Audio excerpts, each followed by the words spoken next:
सातारा पश्चिम घाट परिसरात पावसाचा जोर आणखी वाढलाय। त्यामुळे कोयना धरणातून 1050 क्युसेक पाण्याचा विसर्ग नदीपात्रात सोडण्यात आलाय।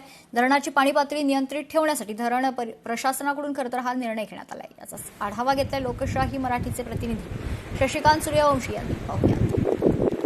कोयना धरण पाणलोट क्षेत्रामध्ये पावसाचा जोर वाढलेला आहे। त्यामुळे धरणात पाण्याची आवक दिवसागणिक वाढताना पाहायला मिळते। धरणाची पाणी पातळी नियंत्रित करण्यासाठी धरण प्रशासनाकडून पायथा विद्युत ग्रहामार्गे 1050 क्युसेक पाण्याचा विसर्ग आज सोडण्यात आलेला आहे। माझ्या पाठी या ठिकाणी कोयना नदी आपण पाहतोय।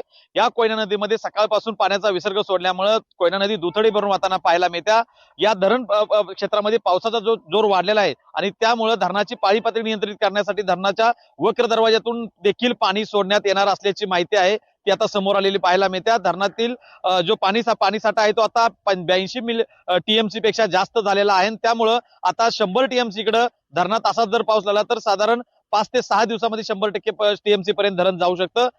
सोबत सांगलीचा काही भाग असेल तो या पूर सदृश्य परिस्थितीकडे लक्ष ठेवून आहे। कारण ज्या पद्धतीनं नदी क्षेत्रामध्ये जर पाऊस सुरू झाला तर या कोयना नदीला मिळणाऱ्या उपनद्या आहेत त्या मोठ्या प्रमाणात प्रवाहित झालेल्या असतात आणि त्यामुळे नदीचं पाणी आपोआप पात्राबाहेर जात असून पूर सदृश्य परिस्थिती निर्माण होते। मात्र अलमट्टीचं देखील धरण आहे त्या ठिकाणी विसर्ग केला गेला नसल्यामुळं त्या ठिकाणचं पाणी आहे ते स्टोर आहे। सगळ्या पार्श्वभूमीवरती धरण प्रशासनानं या सगळ्या पूर सदृश्य परिस्थिती निर्माण होण्याच्या अगोदर या सगळ्या खबरदारी घेण्याचा उपाय आहे तो आतापासूनच पाणी सोडायला सुरुवात केलेला आहे।